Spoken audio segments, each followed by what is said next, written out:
사무엘하 9장에 있는 말씀을 잠깐 보겠습니다. 사무엘하 9장 1절부터 7절까지 말씀을 봉독을 하겠습니다. 사무엘하 9장 1절부터 7절까지요. 제가 여기 말씀을 봉독하면서 어떤 단어의 액센트를 좀 줬어요?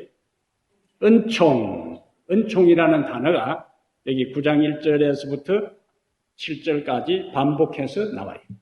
반복해서 나온다는 말은 오늘 본문에서 가장 중요한 키워드, 중요한 단어가 은총이라는 거예요. 은총은 은총, 은혜, 사랑, 자비, 이 모든 것을 히브리어로 헤세드라 그렇게 합니다. 헤세드. 이 교회에 오늘 문보를 뚫고 왔는데 히브리어도 하나 배워야 되니까. 히브리어는 뭐라 한다고요? 헤세드. 헤세드는 사랑, 친절, 자비, 은총 이러한 단어를 다 함축하고 포함하고 있는 단어를 우리가 헤세드라 그렇게 합니다. 그래서 오늘은 한량없는 은혜, 은총이라는 단어를 우리가 평소에 사용하는 익숙한 의미로 바꾸어서 한량없는 은혜이라는 제목으로 하나님의 말씀을 함께 나누겠습니다. 그냥 한량없는 은혜 이렇게 밋밋하면 안 되고 한량없는 은혜 시작. 벌써 다르게 느껴지잖아요. 이 은혜가 우리 하나님께서 우리에게 주신 은혜가 한량이 없는, 끝없는, 무한한, 넘치는 엄청난, 헤아릴 수 없는, 가히 없는 그 모든 것이 한량없는 하나님의 은혜입니다.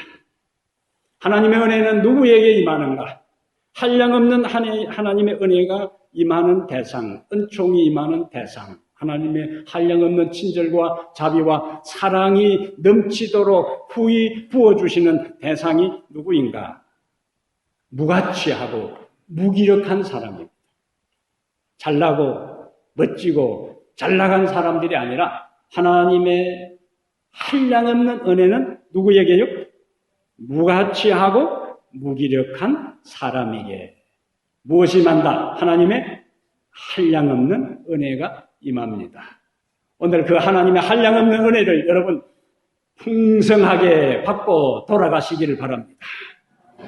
이곳에 나올 때는 인생에 이런저런 삶의 문제가 있고 가슴이 허전하고 뻥 뚫린 것 같은 꼭 살아야 되나? 이런저런 갈등 속에 있다가 나왔다 할지라도 오늘 하나님 앞에 예배드리고 살아계신 하나님을 만나고 성령의 충만함을 경험하고 난 다음에 돌아갈 때는 발걸음도 가볍게 여러분의 삶의 현장으로 확신을 가지고 돌아가게 되기를 축복합니다. 1절에 보면은 다윗이 이르되 사울의 집에 아직도 남은 사람이 있느냐? 아직도 남은 사람이 있느냐 하는 그 표현은 사울의 집은 이제 패가 망신했다는 거예요. 사울의 왕가는 완전히 쪼그라들었다는 거예요. 시골에서 옛날 놀이가 없을 때는, 공도 없을 때는 깡통 주워다가 그거 차고 놉니다. 그래서 깡통차기라고 그래요. 사울의 왕가가 깡통차기처럼 차는 깡통처럼 다 찌그러진 상황이에요. 그러니까 아직도 사울의 집에 남은 사람이 있느냐? 내가 요나단으로 말미암아 그 사람에게 뭐 한다고요? 은총을 베풀리라. 요나단은 그의 아버지 사울과 더불어 블레셋과 더불어 싸우다가 이 길보아산 전투에서 그의 아버지와 함께 최후를 마칩니다. 이러한 다윗의 질문에 아직도 남은 자가 있느냐 하는 그 질문에 2절에 보면은 사울의 집에 종 한 사람이 있으니 시바라 하는 사람이 등장하는데 그 사람이 이제 등장해서 뭐라고 대답하냐면 3절에 왕이 이르되 사울의 집에 아직도 남은 사람이 없느냐? 내가 그 사람에게 또 뭐라고요? 하나님의 은총을 베풀고자 하노라 하니 시바가 왕께 이르되 요나단의 아들 하나가 있는데 누가 등장합니까? 달이 저는 자니이다. 사울의 손자 머비보셋, 달이 저는 자. 요나단의 아들이 다윗이 위기에 처하고 그의 장인과 그 당대의 왕인 사울의 칼날과 추적을 피해서 도망다니는 그때 그 다윗의 유일한 인간적인 도움이 되고 격려가 되고 힘이 되고 위로가 되었던 사람이 누구냐? 요나단이.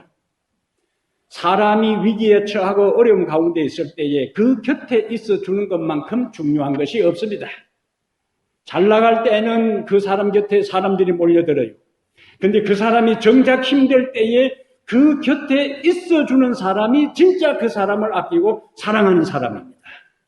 아무 계획, 아무 돌아올 것 생각하지 않고 혜택 볼 것 생각하지 않고 그 사람이 위기에 처하고 어려움 가운데 있고 오해를 받고 병들고 실패할 때에 그 사람 곁에 있어주는 사람이 진정한 그리스도인인 것입니다. 여러분 그와 같은 그리스도인이 되기를 바랍니다. 다윗이 지금 왜 요나단과의 그 아름다운 우정을 생각하면서 요나단의 후손을 챙기고 있는가? 자기의 삶이 힘들 때에 요나단이 힘이 되었어요. 자기의 삶이 절망적일 때에 요나단이 희망이 되었어요. 자기의 삶이 가장 공경에 처했을 때에 요나단이 그에게 길을 안내 주었어요.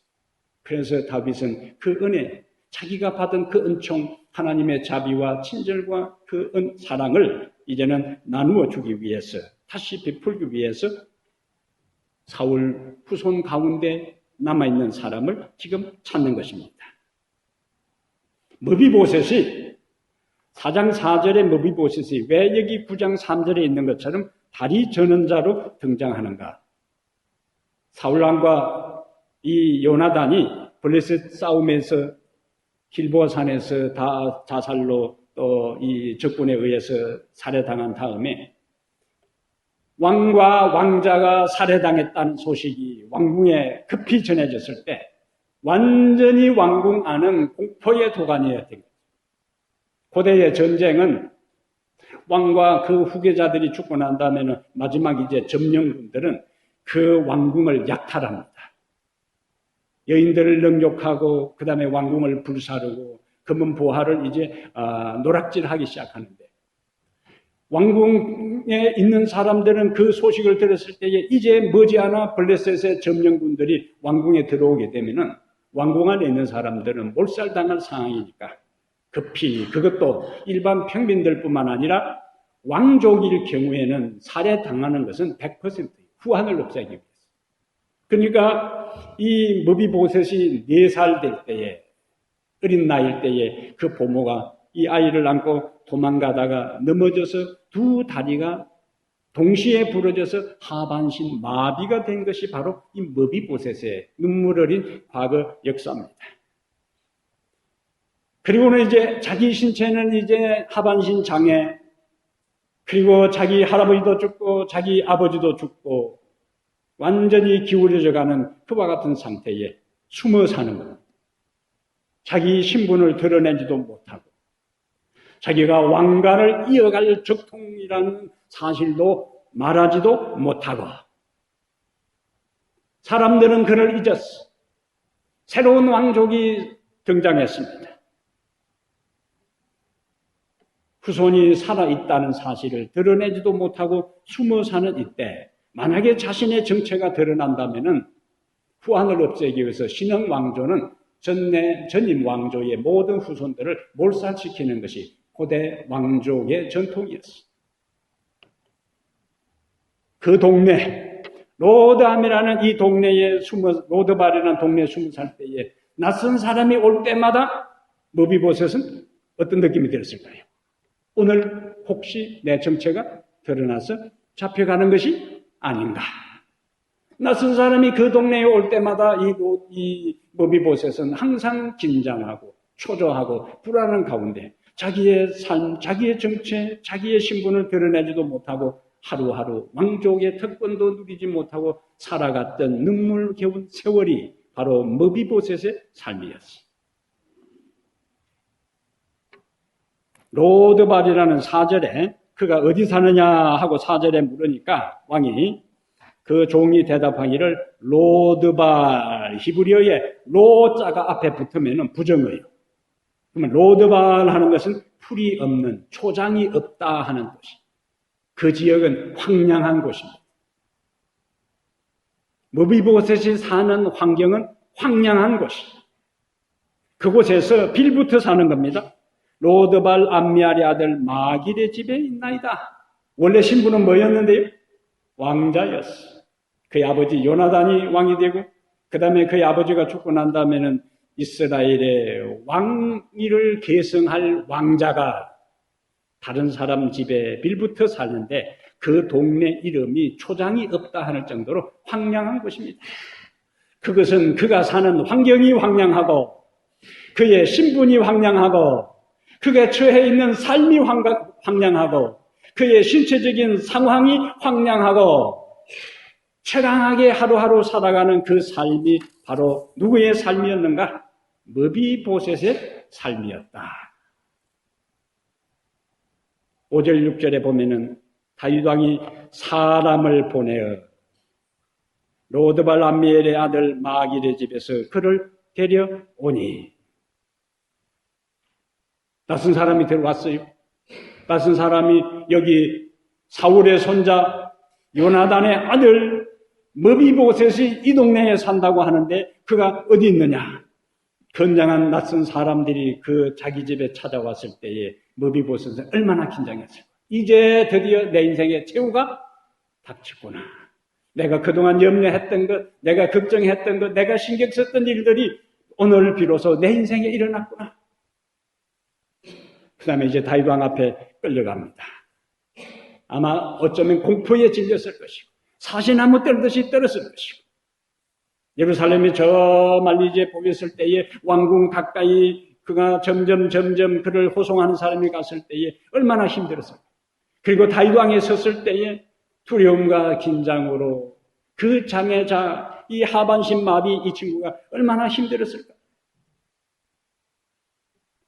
왕족이었으면서도 자신의 신분을 드러내지 못하고 비참하게 로드발 풀도 없는 모래먼지 뽀얗게 일어나는 황량한 그 동네에서 다른 사람 집에 얹혀서 그들의 자비에 의지해서 살아왔던 그 세월, 그것은 바로 하나님의 형상으로 창조된 우리가 우리의 신분을 드러내지 못하고 하나님께서 우리를 찾아오셨을 때에 에덴 동산에서 동산나무 숲속에 숨었던 바로 우리의 모습이 아니겠느냐. 다윗 왕이 찾았던 것처럼 하나님은 도망간 아담과 하와를 찾아오셨어요. 지상생애 동안 예수님은 그 당시에 권력층을 찾아다니지 않았습니다. 그 당시 종교 지도자를 찾아다니지 않았습니다.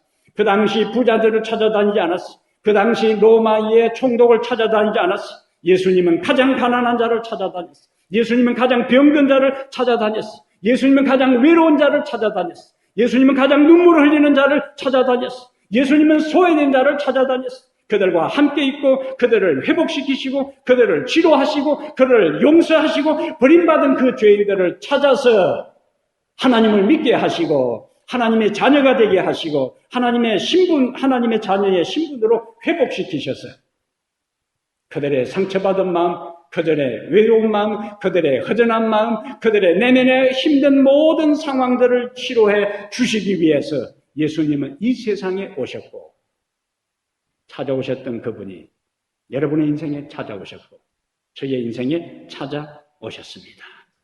오늘 우리를 찾아오신 그분, 우리가 그분의 이름을 부르기 전에 그분이 먼저 우리의 이름을 불렀고 우리가 그분 곁에 나가기 전에 그분이 먼저 우리 곁에 오셨고 우리가 그분에게 손 내밀기 전에 그분이 먼저 우리에게 손을 내밀었기에 오늘 우리는 이곳에서 구원받은 사람으로 이 거룩한 안식일에 살아온 삶은 힘들어도 고달파도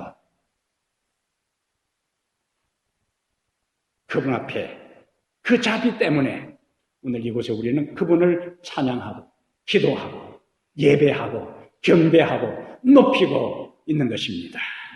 우리를 찾아오신 그분을 향해서 우리의 가슴 속에서 가식 없는 진실한 아멘을 통해서 영광 돌리게 되기를 바랍니다. 왜 그분이 우리에게 찾아오셨는가? 왜 그분이 우리에게 은혜를 베푸시는가? 왜 그분이 우리의 이름을 부르시는가? 왜 그분이 우리에게 손을 내미시는가? 우리를 회복시키기 위해서입니다. 무엇하기 위해서요? 우리를 회복시키기 위해서. 은혜는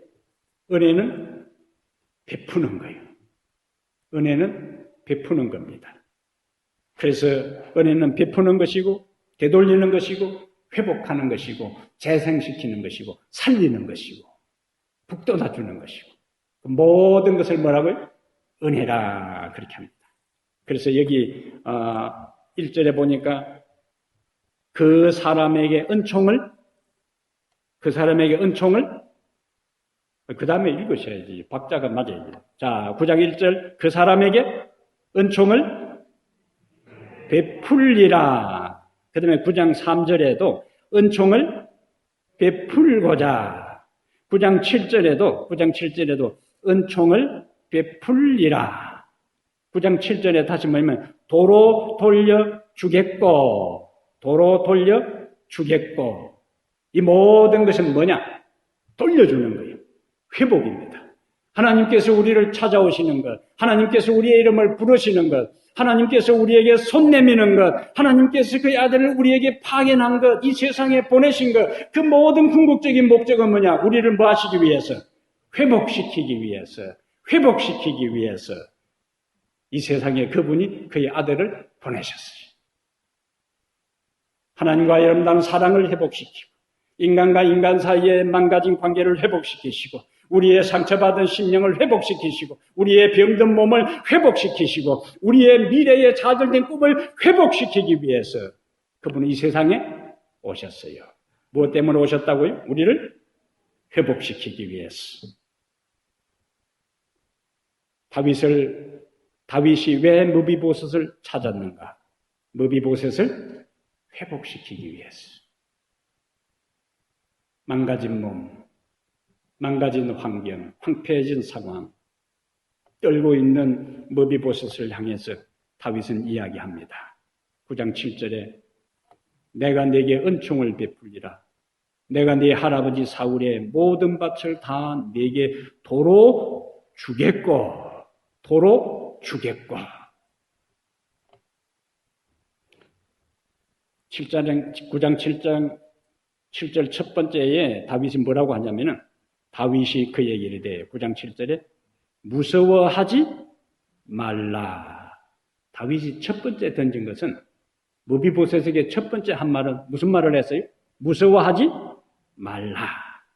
그 말은 지금 무비보셋이 두려워하고 떨고 공포에 사로잡혀 있는 그 기색이 역력하기 때문에 다윗이 첫 번째 무비보셋한 것은 두려워하지 말라.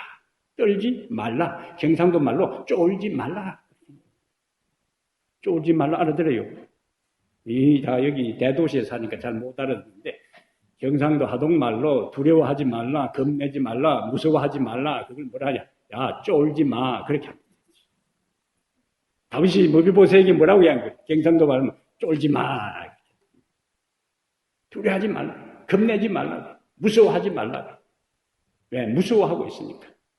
다윗은 무비보셋에 공포에 사로잡혀서 하루하루 불안과 초조 가운데 살아가는 무비보셋에게 정서적 회복을 안겨줍니다. 정서적으로 항상 공포에 질려있는 그 무비보셋에게 두려워하지 말라면서 그를 격려하고 위로해주는 모습이에요. 육신의 중증장애로 인한 자존심의 상실, 새 왕조가 보낸 자객에 의해서 언제 암살을 당할지 모르는 두려움 가운데 살아온 세월들, 이런 무비보셋을 향해서 뭐라고 말씀한다고요? 무서워하지 말라. 그 순간에 무비보셋의 마음속에 어떤 생각이 스쳐갔을까요? 이제 지금까지는 뭐예요? 이렇게 하다가 이제 죽었구나 했는데 무서워하지 말라는 말을 듣는 순간에 이제 살았구나. 이제 살았구나. 비로소 마음에 평안이 찾아오는 것입니다. 그래서 성경에 두려워하지 말라는 말씀이 자그만치 약 365번 이상 나옵니다.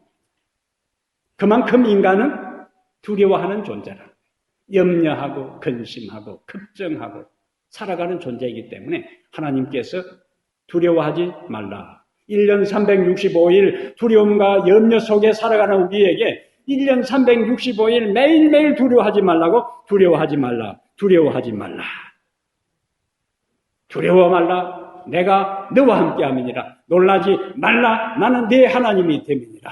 내가 너를 굳세게 하리라. 참으로 너를 도와주리라. 참으로 나의 의로운 오른손으로 너를 붙들리라고 말씀하신 그분이 오늘 여러분과 저에게 뭐 하지 말라? 두려워하지 말라. 믿으시면 아멘. 두려워하지 말라. 두 번째로 다윗은 므비보셋에게 무엇을 회복시켜 주는가? 명예를 회복시켜줘요. 3절에는 왕이 이르되 사울의 집에 아직도 남은 사람이 없느냐? 내가 그 사람에게 하나님의 은총을 베풀고자 하노라 하니 시바가 왕께 아뢰되 요나단의 아들 하나가 있는데 다리 저는 자니이다. 여기에는 뭐가 없습니까? 이름을 언급하지 않아요. 그리고 장애인입니다. 이름도 없는 무명의 장애인으로 등장하는 거예요. 근데 하나님은 다윗을 통해서 그에게 6절에 보면은 사울의 손자 요나단 아들 므비보셋이 다윗에게 나와 그 앞에 엎드려 절하매 다윗이 이르되 뭐라고 이야기합니까? 므비보셋이야. 다윗은 므비보셋의 이름을 불러줍니다. 그 종은 사울의 집에 하나들 있는데 다리를 저는 자니다. 장애인으로 이름도 없는 사람으로 격하시켰지만은 다윗은 그와 같은 장애인의 이름을 불러주면서 그의 모든 그동안의 자존심을 회복시켜주는 다윗의 모습을 보게 됩니다. 하나님은 내가 내 이름을 내 손바닥에 새겼고, 하나님은 우리를 집단적으로 알고 이해하지 않습니다. 하나님은 우리를 개인적으로 아시는 분이에요. 하나님은 우리의 이름을 불러주십니다. 예수님께서도 이 세상에 계실 때에 사람을 부를 때에 사람의 이름을 불러주었어요. 이름을 불러주는 것은 그 사람의 존재를 인정하는 겁니다. 오늘 하나님께서 아담과 하와를 찾아오실 때에 아담의 이름을 불렀어요. 아담아, 아담아, 네가 어디 있느냐? 아담의 이름을 불러주었습니다. 아담의 이름을 불러주었다는 것은 그 음성을 듣고 나오면은 다시 이전의 관계로 회복시켜주겠다는 하나님의 의지가 아담의 이름을 불러주는 것으로 나타났기에 오늘 우리들 한 사람 한 사람의 이름을 하나님께서 불러주는 축복을 경험하게 되기를 바랍니다. 사람들은 나를 알아주지 아니하고 나는 무명의 존재고 이 세상에 실패한 자고 이 세상에 희망이 없는 것처럼 보여도 하나님은 여전히 우리를 사랑하시고 한결같은 마음으로 우리의 이름을 기억하시고 우리의 이름을 불러주시기에 우리도 그분의 이름을 불러야 되는 겁니다. 하나님의 이름을 부르시기를 바랍니다. 여러분이 힘들 때에도 하나님의 이름을 부르시고 고통스러울 때도 하나님의 이름을 부르시고 외로울 때에도 하나님의 이름을 부르시고 실패할 때도 하나님의 이름을 부르시고 평안할 때에도 하나님의 이름을 부르시고 어떤 경우에도 여전히 한결같은 마음으로 그분의 이름을 부르면 그분이 우리의 이름을 불러주시고 우리의 신분을 회복시키시고 영광의 자리로 이끌어 주실 것입니다. 다윗은 그의 이름을 불러서 명예를 회복시켜 준 다음에 신분을 회복해 줍니다. 9장 7절 마지막에 보면은 사울의 모든 밭을 다 내게 도로 주겠고 또 너는 항상 내 상에서 떡을 먹을지니라. 13절에 므비보셋이 항상 왕의 상에서 먹음으로 예루살렘의 산이라. 그동안의 로드발 황량한 벌판 물에 바람이 휘몰아치는 그곳에 남의 집에서 빌부터 불안과 초조 속에 살아갔던 하루하루 못 죽어서 생명이 모질어서 견디고 버티어왔던 그 서름과 눈물 많은 삶 속에서 이제는 매일매일 누구의 상에서요? 왕의 상에서 음식을 먹는 것은 너는 왕족이라는 거예요. 그의 신분을 회복시켜 줍니다. 육체적으로는 두 발이 다 전이란 것처럼 외행적으로는 장애인이랄지라도 다윗은 그것에 아랑곳하지 아니하고 그에게 자비를 베풀고 은총을 베풀어서 그의 신분을 회복시키시고 자기와 함께 식사를 하도록 은총을 베푸는 장면을 여기서 볼 수가 있어요. 지난날의 모든 외로움, 지난날의 모든 서름, 지난날의 고통, 지난날의 좌절, 지난날의 상처, 지난날의 그 모든 아픔들은 왕과 더불어 매일매일 식사를 하는 순간에 하루하루 세월이 지나면서 다 해결되고 그의 마음속에 하나님의 은총이 무엇인지, 하나님의 베푸는 자비가 무엇인지를 알 수 있는 기회가 된 것입니다. 머비보셋의 한 일은 아무것도 없어요. 머비보셋의 왕의 자리에 함께 앉을 무슨 공로가 있어요? 아무것도 없습니다. 그것은 자기 아버지가 그 왕과 좋은 관계에 있었기 때문에 그 부스러기의 은총으로 왕의 상에서 함께 식사를 할 수 있는 축복의 자리에 이른 거예요.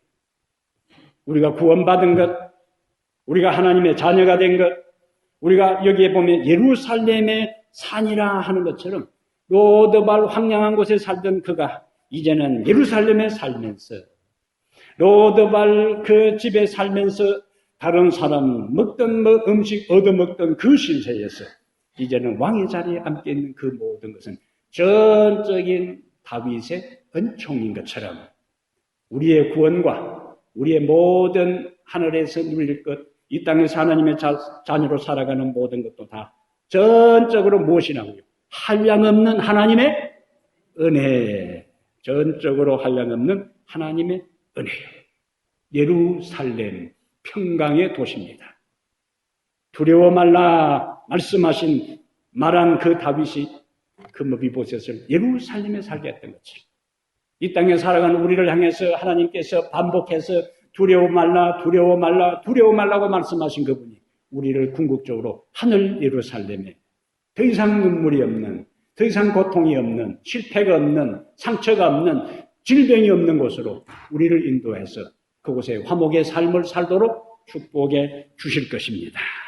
그날을 기대하고 그날을 기다리시길 바랍니다.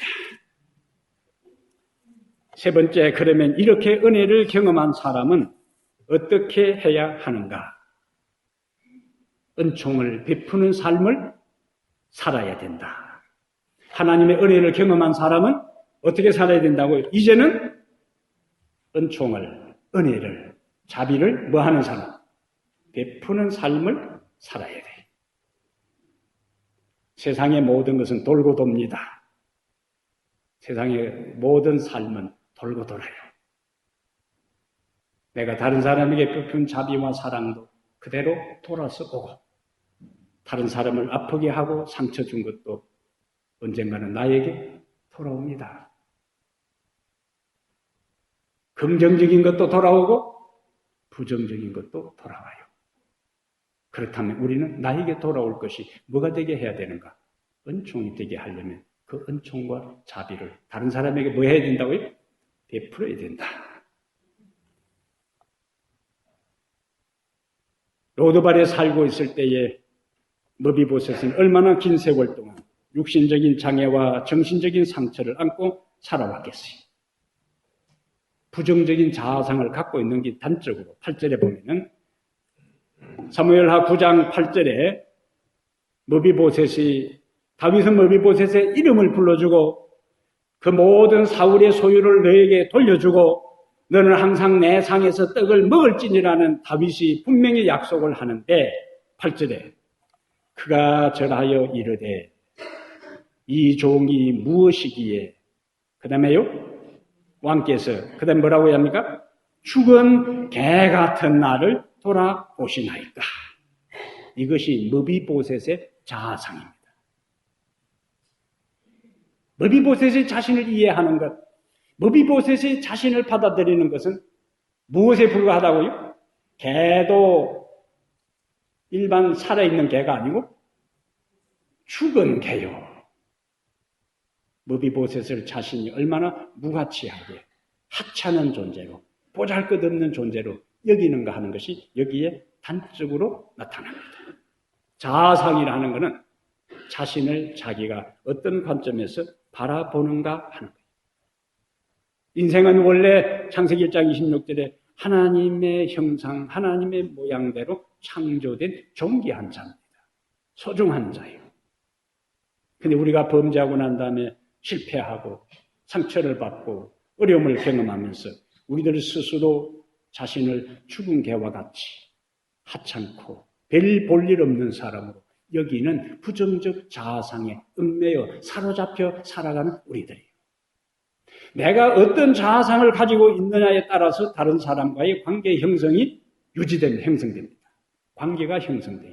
내가 내 자신을 소중하게 여기고 내가 하나님 앞에 존귀한 자, 나는 우주를 상대로 살 사람이고 하나님께서 나를 값지게 여기사 그의 아들 예수 그리스도로 십자가에 죽게 하셔서 그 생명을 포기할 정도로 나를 살릴 만큼 내가 소중하다고 생각할 때 다른 사람도 어떻게 여길까요? 소중하게 여깁니다. 나를 하찮게 여기는 사람은 다른 사람도 하찮게 여깁니다. 내가 존귀한 자아상이, 긍정적인 자아상이 형성되지 않을 때는 상처를 많이 받고 자기도 모르게 다른 사람의 상처를 많이 줍니다. 교회에 다닌 사람들이 세상에서 상처받아서 교회 와서 회복되고 치유되어야 되는데 많은 경우에 교회 안에서 또 상처를 받는 경우가 많아요. 그것은 아직까지 우리가 하나님 안에서 긍정적인 자아상이 제대로 형성되지 않았기 때문에 세상에서 대접받지 못한 것, 세상에서 내 잘난 것 알아주지 않다가 교회에 와서라도 내 좀 알아달라고 설치는 바람에 교회에 문제가 생기는 거예요. 교회에 문제가 그냥 생기는 게 아니라 내 잘난 것 좀 알아달라는 거예요. 그래서 설치고 나선다니까. 교회는 내 잘난 것 알아달라고 설치는 곳이 아니고 하나님 안에서 당신도 존귀하고 나도 존귀하니까 서로 바울이 반복해서 사용한 단어가 서로입니다. 서로. 무슨 단어라고요? 서로 사랑하고, 서로 존귀히 여기고, 서로 자비를 베풀고, 서로 은총을 베풀고, 서로 붙들어주고, 서로 격려하고, 이 교회가 서로 사랑하고, 서로 격려하고, 서로 은총을 베푸는 그와 같은 아름다운 교회 되기를 축복합니다. 그래서 인생살이에 지치고 시달리고 상처받았지만은 이 교회 와서는 상처가 아물어지고 세상에서는 대접받지 못해도 이곳에만큼은 서로를 높이고 서로를 존귀하게 여기는 아름다운 역사가 그 어느 교회가 아니라 바로 이 교회에서 일어나게 되기를 축복합니다. 우리의 연약함을 부끄러워할 필요가 없어요. 우리가 실수할 때에 우리의 모든 연약함 때문에 부끄러워할 필요가 없습니다. 다윗은 무비보셋의 패가 망신한 기울어져가는 왕조의 후손인 것 다윗은 알고 있었어요. 무비보셋은 두 다리가 장애인인 것도 다윗은 알고 있었어요. 그럼에도 불구하고 그와 같은 외적인 모든 조건과 상관없이 그의 이름을 불러주고 왕의 상에 앉게 하고 예루살렘에 살게 했던 것. 하나님의 은총입니다. 인생에 살면서 낯선 곳에 와서 언어가 다르고 문화가 다르고 모든 곳에서 연세 많은 우리 아버지, 어머니, 연세 많은 분들 경우에는 내 인생 살아온 것 책으로 쓰면 몇 권을 남길 것이다. 그런 이야기를 자주 해요. 어쩌면 여러분의 인생이 그럴 수도 있습니다.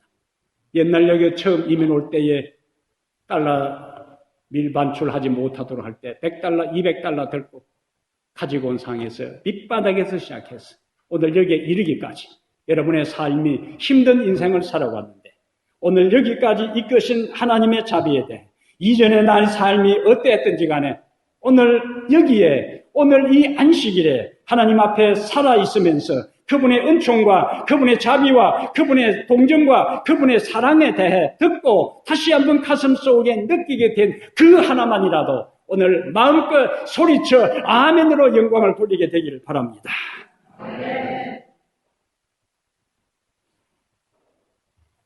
다윗이 무비보셋에게 은총을 베풀고요. 아까 제가 세상은 돌고 돈다 그랬어요. 세상은 절대로 공짜가 없습니다. 돌고 돕니다. 머비보셋이 그렇게 힘든 인생을 살 때 다윗이 그를 불러내어서 자비를 베푸는데 사람은 항상 잘 나가는 게 아니에요. 예상치도 못한 위기가 닥칠 수도 있습니다. 다윗이 그의 아들이 반역을 일으켜서 왕궁에서 도망갈 줄 누가 꿈에나 생각했겠습니까? 이것은 꿈에도 생각지 못합니다. 도망갈 때 누가 다윗을 돕는가? 사무엘하 17장 27절부터 29절에 보면은 마길이 다윗을 돕습니다. 이 마길이 바로 머비보셋이 머물던 집 주인의 이름이 마길이요. 머비보셋을 마길이 보살폈고 그 어려운 사정을 다윗이 왕의 자리에 있을 때에 그를 제거하는 대신에 불러다가 자비를 베풀었을 때 다윗의 왕궁에 반역이 일어나서 다윗이 맨발로 도망가는 그때에 머비보셋을 먹였던 그 마길이 다윗을 먹이고 케어하는 장면이 사무엘하 17장에 나오는 겁니다. 여러분, 세상은 돌고 도는 거예요. 다윗이 자비를 베풀고 은총을 베풀었을 때에 다윗이 은총과 자비를 경험하잖아요. 여러분, 베풀 수 있을 때에 베푸시기를 바랍니다. 사랑할 수 있을 때 사랑하게 되기를 바랍니다. 이 세상의 삶은 사랑하고도 살기에 짧은 세상에 미워하지 말고 토라지지 말고 삐지지 말고 그 사람 있으면 천국에 안 가겠다고 하지 말고 그런 사람은 갈 생각도 말아야 돼요. 이 세상에 내 눈에 보이는 사람을 용서하지 못하는 사람이 하나님은 천국에 데려가지도 않습니다. 데려갈 하나님에게 물어보지도 않고 그 사람이 지금 안 간다고 아예 갈 생각도 말아요. 자비를 베풀며 사시기를 바랍니다. 한량없는 은총을 십자가에 다함없는 은총을 경험한 사람답게 우리의 남은 생애가 언제 끝날지 모르지만 세상은 돌고 도는 것, 은총을 베푸는 것도 돌고 도는 것, 그 사랑과 그 자비와 은총을 경험하고 깨달은 것만큼 베푸면서 사시기를 바랍니다. 그때 이 교회는 사랑이 넘치는 교회가 되고 은혜가 넘치는 교회가 되고 자비가 넘치는 교회가 되고 긍휼이 넘치는 교회가 되어서 세상에 시달리고 지친 사람들이 다른 어느 곳에서도 채울 수 없었던 허전함과 메꿀 수 없던 공허함과 치료받지 못한 상처와 그 아픔들이 이곳에 와서 여러분 서로가 베푸는 은총과 하나님의 사랑과 자비를 통해서 모두가 치유받고 우리 주님이 오시는 그때에 하늘 예루살렘에서 더 이상 불안과 초조와 근심과 걱정과 염려와 질병과 실패 없는 그곳에서 하나님의 상에서 하나님과 더불어 살 그날까지 은총을 베풀며 사시기를 바랍니다. 그 은총을 감사하며 사시기를 바랍니다. 그 은총 때문에 하나님께 영광을 돌리고 사시기를 바랍니다. 그 은총의 은혜를 힘입어서 매일매일 살아감으로 우리의 삶의 모든 실패를 딛고 일어나서 승리자로서 밝고 환한 내일을 향하여 은총을 가지고 살아가게 되는 성도들 되기를 주의 이름으로 축복합니다.